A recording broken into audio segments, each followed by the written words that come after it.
Liquid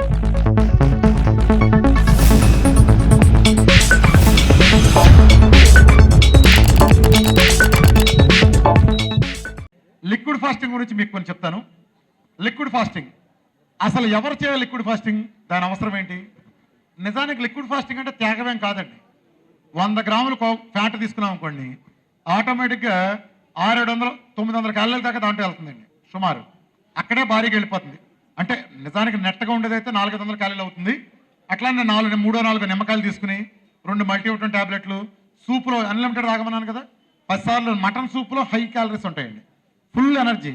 మీరు చేసిన దాంట్లో ప్రధాన లోపం ఏంటంటే సోడియం కంపల్సరీ అండి. ఉప్పు లేనిదే మనిషికి కుదరదు. నేనైనా మీరైనా ఎవరైనా సరే ఉప్పు లేకపోతే పడిపోతాం. మీరు మీరు వినకపోవటం వల్ల జరిగిన తప్పది. సుస్పష్టంగా నేను హెచ్చరిస్తానండి. మీరు లిక్విడ్ ఫాస్టింగ్ చేసేటప్పుడు కొబ్బరి నూనె ఎలా తీసుకోవాలంటే, ఒక సూపు మటన్ సూపు దాన్ని ఎట్లా పెట్టుకోవాలి కూడా చెప్తా. ఒక మటన్ సూపు, దాంతోపాటు కొబ్బరి నూనె, మళ్ళీ ఇంకొక గంటకు ఇంకొక సూపు, ఇంకొక కొబ్బరి నూనె, ఇలా గ్యాప్గా రోజు మొత్తం మీద 8 నుంచి 10 సార్లు తాగండి అని చెప్తాను ఖచ్చితంగా. ప్రతిసారి ఫ్యాటు, ప్రతిసారి ఒక సూపు, 4 లీటర్ల నిమ్మకాయలు, నీళ్ళు, మజ్జిగ ఇవన్నీ తాగండి శుభ్రంగా. ఏమీ లేదు. లిక్విడ్ ఫాస్టింగ్ అంటే ఫాస్టింగ్ కాదు, శుభ్రంగా తింటమే. గుర్తుపెట్టుకోండి. మీకు నీరసం ఉందండి, మీరు మొదట్లో మోషన్స్ అవుతాయండి. ఇది మెటబాలజీ మార్పుల్లో కొంతమంది తెలియక అనుకుంటారు. మీరు ఒక ఇల్లు ఉంది, ఇవాళ ఒక ఇంట్లో ఉన్నారు, ఈ ఇల్లు ఖాళీ చేసి రెండో ఇంట్లో కొత్తది కొట్టిన కంఫర్టబుల్ ఇంట్లోకి వెళ్ళారు. ఈ మారి వెళ్ళిపోవటంలో మీరు ఇబ్బంది పడతారా పడరా చెప్పండి? ఇబ్బంది పడతారు కదా. ఇబ్బంది ఎప్పటిదాకా పడతారు? కొత్త ఇంట్లోకి వెళ్ళేదాకా ఇబ్బంది పడతారు. కొత్త ఇంట్లోకి వెళ్ళిన హాయిగా ఉంటారు కదా. అట్లానే ఆడవాళ్ళు ప్రెగ్నెంట్ అవుతారు. మరి మాతృత్వం అంటే పెద్ద వరం వాళ్ళకి. తల్లి అవ్వటం చాలా గొప్ప విషయం. మరి తల్లి అవ్వటం గొప్ప విషయమే, కానీ తల్లి అయ్యే ప్రాసెస్ వాళ్ళు ఎంత నరకం చూస్తారు చెప్పండి? 9 మాసాలు మోసి రెస్ట్ తీసుకుని ఎన్ని చేసి ఎన్ని బాధలు, ఆ వేవిళ్ళు, తర్వాత వాంటింగ్స్, లావ్ అయిపోవటాలు, సిజేరియన్లు, ఇన్ని బాధలు పడేది 12 పెట్టొచ్చినా కానీ మర్చిపోతాం కానీ జీవితాంతం అదే గుర్తుంచుకుంటాము. అట్లానే మన డైట్ ప్రోగ్రామ్ చేసి ఒక షుగర్ పోగొట్టుకోవాలి, ఇంత భారీగా తగ్గాలి, అన్ని జబ్బులు పోగొట్టుకోవాలనుకుంటే మెటబాలజీ ఎప్పుడైతే మారుస్తామో ఆటోమేటిక్గా ఈ ఇల్లు మారే ఉంటాయిలో ఉండే ఇబ్బందులు లాంటి 3-4 రోజుల నుంచి వారం రోజుల పాటు ఉంటాయండి మ్యాక్సిమం. మీరు ఏ ఇబ్బంది ఉన్నా ఆ ఇబ్బందిని భరించాల్సిన పని లేదు. శుభ్రంగా మీరు దాంతోపాటు ఇంగ్లీష్ ట్యాబ్లెట్లు వేసుకుంటే మీరు సరిపోయేది. మీరు మోషన్స్ అయిన ఇంగ్లీష్ ట్యాబ్లెట్ ఎల్డోపర్లాన్ చేసుకుంటే ఫినిష్, శుభ్రం చేసుకోవచ్చు. తలనొప్పి వచ్చింది, తలనొప్పి ట్యాబ్లెట్ వేసి పడుకోండి. అట్లా ఇంకేదైనా వచ్చింది, ఆ 4 రోజులు రెస్ట్ తీసుకోండి. ఆ తర్వాత మీకు ఎలా ఉందో మీకు తెలుసు, ఎనర్జీ లెవెల్స్ కానీ. ఇనీషియల్గా ఉండే ఇబ్బందుల్ని మీరు మొత్తానికి చుట్టద్దు. లిక్విడ్ ఫాస్టింగ్ జాగ్రత్త చేయండి. లిక్విడ్ ఫాస్టింగ్ ఎవరికి కంపల్సరీ అంటే బాగా విపరీతమైన లావు ఉన్నాళ్ళ తప్ప. కొంతమంది అంటే నాకు షుగర్ ఉందండి, ఏ ఫాస్టింగ్ ఏ డైట్ చేయమంటారు? షుగర్కి, జబ్బులకి లిక్విడ్ ఫాస్టింగ్ 1 మీల్కి ఏ సంబంధం లేదు. లిక్విడ్ ఫాస్టింగ్ ఎందుకంటే బాగా లావు ఉన్నాళ్ళు ఉంటుంది సరే, వాళ్ళు తగ్గాలంటే కంపల్సరీగా మొదలు పెట్టేటప్పుడు స్టార్టింగ్లో లిక్విడ్ ఫాస్టింగ్ చేసి తీరాలి తొందరగా తగ్గడానికి. కానీ దానికోసమే తప్ప మిగిలిన వాళ్ళు ఎవరికో కూడా కంపల్సరీ కాదు. నిజానికి మీకు కూడా కాదు, మీరు కూడా హై ఏం కాదు, మీకు కూడా లిక్విడ్ ఫాస్టింగ్ అవసరం లేదు. బట్ చేస్తే ఓకే ఫైన్, మీరు 2 మీల్ అయినా చేయొచ్చు. ఏమవుతుంది? 2 మీల్ చేసి ఎన్ని సూపులు కావాలో నేను తాగొచ్చు. తాగమంటున్నాను కదా, టేస్ట్ చంపుకోవాల్సిన పని లేదు, ఉప్పు కారాలు అవసరం లేదు, ఏం అవసరం లేదు. అది అలాంటి లిక్విడ్ ఫాస్టింగ్ జాగ్రత్త చేయండి. రెండోది ఏంటంటే ఈ ప్రోగ్రాంలో ఇంకొకరికి ఎవరికి అవసరం అంటే, మీరు ఏదైనా తప్పు చేశారు తెలియక, ఇప్పుడు బయటకు కాఫీ తాగేశారు, ఏ 10 మందితో 30 మందితో కూర్చుని కాఫీ తాగారు, ఈ ప్రోగ్రాం అయిపోతుంది, మీరు పెరగటం అయిపోయారు. దాన్ని విరగటానికి కూడా మీరు లిక్విడ్ ఫాస్టింగ్ చేయాలి అంతే. వీళ్ళు 2 కేసుల్లో తప్ప మిగిలిన లిక్విడ్ ఫాస్టింగ్ అవసరంలా. లిక్విడ్ ఫాస్టింగ్కి 2 మీల్ డైట్కి ఏ తేడా లేదు. ఎందుకంటే లిక్విడ్ ఫాస్టింగ్ చేసినా డెఫిసిటే ఉంటుంది మన క్యాలరీస్లో. 1 మీల్కి డెఫిసిటే ఉంటుంది, 2 మీల్కి డెఫిసిటే, కొంచెం ఎక్కువ తక్కువ తేడా ఉంటుంది. ఈ వచ్చిన డెఫిసిట్ మొత్తం ఇక్కడి నుంచి తీసేసుకుంటుంది. అందుకే మొన్న ఒక ఆయన బేరాట్రిక్ సర్జరీ నాతో మాట్లాడుతున్నాడు. ఆయన, రామకృష్ణ గారు మీ మూలన మా బేరాట్రిక్ సర్జరీ మొత్తం పడిపోయిందండి, నిజం చెప్పండి అంటే నాకు ఇప్పటికి ఒక చిన్నది ఉంది, మీరు 30-40 కిలోలు తగ్గుతారేమో, పెద్ద స్థాయి వాటికి మీరు పనికొస్తుందండి డైట్ అంటే అది తెలియదు. పనికొస్తుందండి, బేరాట్రిక్ అవసరం లేదంటారా సమాజంలో, మీరు అడ్డగోలుగా మమ్మల్ని అనేస్తున్నారు అన్నారు. సరే ఓ ఫోటో పంపిస్తాను చూసి మాట్లాడినా అన్నాను. రాపోల శివకుమార్ గారని 122 కిలోలు తగ్గాడు ఆయన 6 నెలల్లో. 122 కేజెస్ తగ్గాడు ఆయన, 122 కేజెస్. అన్ని జబ్బులు పోయి ముఖం నల్లగా మచ్చలతో ఉండేది, కంప్లీట్ ప్యూర్ గ్లో వచ్చింది.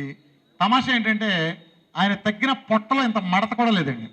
బేరాట్రిక్లో 30-40 కిలోలు తగ్గితే చర్మం లూజ్ అయ్యేలాడుతుంది. ఆయన తగ్గితే ఇంత మడత కూడా లేదు. ఇది పెట్టినాక బేరాటర్కి అవసరం ఉందంటారా అంటే నో అని పెట్టాడు. నో అని పెట్టాడు. దుబాయ్లో రసాల్ కమాల్ అట్లనే నేను మీటింగ్ చెప్తా 4:30 గంటలు ఓన్లీ సబ్జెక్ట్ చెప్పాను. అక్కడ టాప్ బేరాటిక్ సర్జన్స్ చాలా రషీద్ హాస్పిటల్ నుంచి అక్కడి నుంచి బేరాటిక్ సర్జన్స్ చాలా మంది వచ్చారు. అంటే అసలు నేను ఏం చెప్తున్నాను ఇందామని సబ్జెక్ట్ మొత్తం అయిపోయింది. నేను మామూలుగా గట్టిగానే ఇస్తాను, అంటే నాకు ఎవరు కూర్చున్న నిమిత్తం లేకుండా నేను నేను చెప్పేస్తాను. బేరాట్రిక్ అనేది ఒక దొంగ దప్పుడు వ్యవస్థ, దాన్ని బ్యాన్ చేయాల్సిన అవసరం ఉంది, ప్రపంచానికి అది అవసరం లేదని చెప్పారు. ఆయన వచ్చి మైక్ తీసుకున్నారు. జనం అంతా కొంచెం టెన్షన్గా చూస్తున్నారు, ఏంటి ఈయన వచ్చారు రామకృష్ణ గారు, టాప్ బేరాట్రిక్ సర్జన్ ఆయన, మన సినిమా వాళ్ళకి దుబాయ్లో బాగా top highest paid bariatric surgeon ఆయన. ఆయన వచ్చి మైక్ తీసుకుని ఒకటే అన్నాడు. నేను రామకృష్ణ గారు చెప్పిన సబ్జెక్ట్ అంతా విన్నాను. నేను ఆయన చెప్పిన సబ్జెక్ట్లో నా దగ్గర విభేదించడానికి ఒక పాయింట్ కూడా లేదని చెప్పి వీ నీడ్ టు రీథింక్ అని బేరాట్రిక్ అన్నాడు అని చెప్పి వెళ్ళిపోయాడు. అంటే నిజానికి ఉండే శక్తి అదండి. నిజానికి ఉండే శక్తిని నేను అనేక ముందు డాక్టర్ల ముందు, బాలసాంగ్ గారు తెలుసు నేను ఎంతమంది మాట్లాడాను, ఆయన ప్రతి మీటింగ్కి వచ్చి మాట్లాడి చేసేవాళ్ళు. ఎవరైనా సరే ఈ మార్గానికి రావాల్సిందే. జబ్బు అనేది లేని సమాజం ఏర్పడుతుంది. ఎందుకు చెప్తున్నానంటేనండి, ఇక్కడ మీకు అరకులో మీరు చూడకపోవచ్చు, నేను రాష్ట్రంలో చూస్తున్నా. అంటే మేడం బయట తిరుగుతారుగా, ఆవిడ తెలుసు. ఆవిడ కొలీగ్స్లో ఉండే ఎమ్మెల్యేలలో షుగర్ కానీ బీపీ కానీ థైరాయిడ్ కానీ లేని వాళ్ళు ఎంతమంది ఉన్నారు ఆవిడ చెప్పానని చూస్తాను నేను. లేనాళ్ళ పేరు ఒక్కళ్ళు చెప్పానండి. ఆవిడ తెల్లారు లేకపోతే ఐఏఎస్లు ఐపీఎస్లు కలుస్తారు.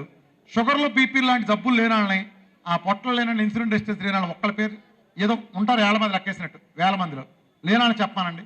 ముఖ్యమంత్రి దగ్గర నుంచి మనకు సేవ చేసే ఐఏఎస్ ఐపీఎస్ల దగ్గర నుంచి ఇలాంటి ప్రజాప్రతినిధుల దగ్గర నుంచి రోగాలు, టాబ్లెట్లు, ఇంజక్షన్ల, మందులు వీటి గురించి మాట్లాడకుండా వీళ్ళకే ఓపిక లేకపోతే వీళ్ళు మనకేం సేవ చేస్తారు? మనం ప్రజలంతా నష్టపోతాం. అలానే కింద స్థాయిలో ఉండే ప్రజలు కూడానండి. ఇప్పుడు మీరే ఉంటారు, మీ దగ్గర ఒక ఎంప్లాయీ పనిచేస్తాడు, అతనికి ఒక 20,000 శాలరీ ఇస్తారు. మీరు వాడి 15,000 ఇవ్వటం ఎక్కువ, మీరు 20,000 ఇస్తారు. 20,000 అతను 10,000 రూపాయలు మందుకు ఖర్చు పెడితే అతను చాలలేదని మళ్ళీ మీ అంకె చూస్తాడు ఎగదగా. ఎప్పుడైతే ఇలాంటి ఆహార విధానంలో ఏ రోగాలైన సమాజం వస్తే అతను 10,000 మిగిలినాయి అంటే కనీసం 5,000 దర్జా ఖర్చు పెడుతున్న 5,000 సేవింగ్లో ఉంటాడు. మీ అంకె ఎగదగా చూడడం, మీ దగ్గర ప్రొడక్షన్ బాగా చేస్తాడు. ఇందులో ఇంకో లాభం ఉందండి. ఒక రిక్షావాడు 15,000 రూపాయలు ఆదాయం వచ్చే చోట 10,000 మందులు ఖర్చు పెడుతున్నాడు భార్యాభర్తకి. ఇప్పుడు దీని మూలం జబ్బు తగ్గడమే కాకుండా నెలకు 10,000 మిగిలినాయి. ఈ మిగలటం వల్ల వాడు గవర్నమెంట్ స్కూల్ నుంచి, అంటే అక్కడ లో స్టాండర్డ్ చెప్పేటి నుంచి టాప్ చైతన్యాలు పెట్టుకున్నాడు, ప్లస్ ఇంకా మంచి స్టాండర్డ్ ఆఫ్ మంచి ఇంట్లోకి వెళ్ళాడు. ఇలా చేయటం ఆ డబ్బు దాయలేదండి, గమనించండి. ఈ డబ్బును తీసుకెళ్ళి ఆ పేదాడు బయటకు వదులుతాడండి. గవర్నమెంట్లో ఉండేవాళ్ళు వాళ్ళకి తెలుసు, పెద్దవాడు డబ్బున్నాడు చేతిలో గనక 1,000 కోట్లు వెళ్తే 1,000 కోట్ల బాత్రూమ్ టైల్స్ కిందకో లేకపోతే ఇంకో కంపెనీలకు విదేశాలకు వెళ్ళిపోతాయి. అదే పేదవాడి చేతికి వస్తే ఒక్కరోజు కూడా వాడు గుడిసెలో ఉండదండి, మొత్తం బయటకు వచ్చేస్తుంది. వాడు తాగుతాడు, తింటాడు, సినిమాకి వెళ్తాడు, హాస్పిటల్కి వెళ్తాడు, వెచ్చరుడు ఖర్చు పెడతాడు. దాని ద్వారా సమాజం మొత్తం బిజినెస్ అలా రొటేషన్కి పేదవాళ్ళకి మధ్యతరగతికి ఇచ్చిన ప్రతి రూపాయి సమాజంలో బయటకు వచ్చేస్తుందండి.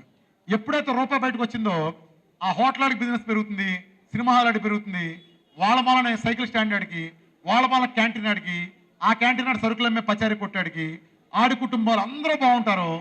చెడు ఎలా విషయం ఎలాగ వెళ్తుందో మంచి కూడా వస్తుందండి. ఇవాళ కొన్ని లక్షల కోట్ల రూపాయలు ప్రభుత్వం ఖర్చు పెడుతుందండి. నేను చెప్తున్నాను 2 ప్రభుత్వాలకి, భారతదేశ ప్రభుత్వానికి చెప్తున్నా, రూపాయి జస్ట్ ఏదైనా ఉంటే ఆ క్యాన్సర్ వచ్చిన వాళ్ళకు కూడా ఫుడ్తో మనం చాలా వరకు కొంత క్యూర్ చేయొచ్చు. ఏదో చిన్న జ్వరాలు లాంటి ఇలాంటి తప్ప మిగిలిన జబ్బులు లేకుండా మనం భారతదేశం తరపున తీసుకుంటే ఒక అద్భుతం జరుగుతుంది. మన రాష్ట్రంలోకెల్లా టాప్ డాక్టర్ ఎవరని చెప్తే మీలో 100కి 99 అని చెప్పి ఒక డాక్టర్ గారికి ఈ విధానం ఆయన్ని ఆయన భార్యని ఇద్దరిని కూర్చోబెట్టి ఈ డైట్ గురించి నేను ఫస్ట్ చెప్పింది వాళ్ళిద్దరిని కూర్చోబెట్టి చెప్పారు.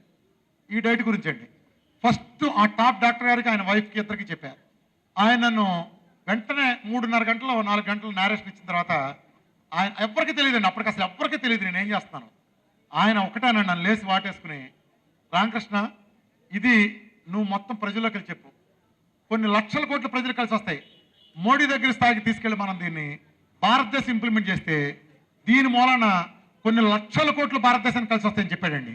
ఆ రోజు వచ్చి తీరుతుందని ఇప్పటికి అదే సపోర్ట్ అయిన డాక్టర్లుగా అందరూ అనేక మంది. సరే వాళ్ళు కార్పొరేట్ హాస్పిటల్ కాబట్టి రావడానికి కొంచెం బయటకు ఇబ్బంది ఉంటుంది, నేమ్స్ అయ్యి అవి వాళ్ళు బయటకు వస్తారు, వచ్చి చెప్పినప్పుడు వాళ్ళే చెప్తారు ఇలాంటి సంఘటనలన్నీ.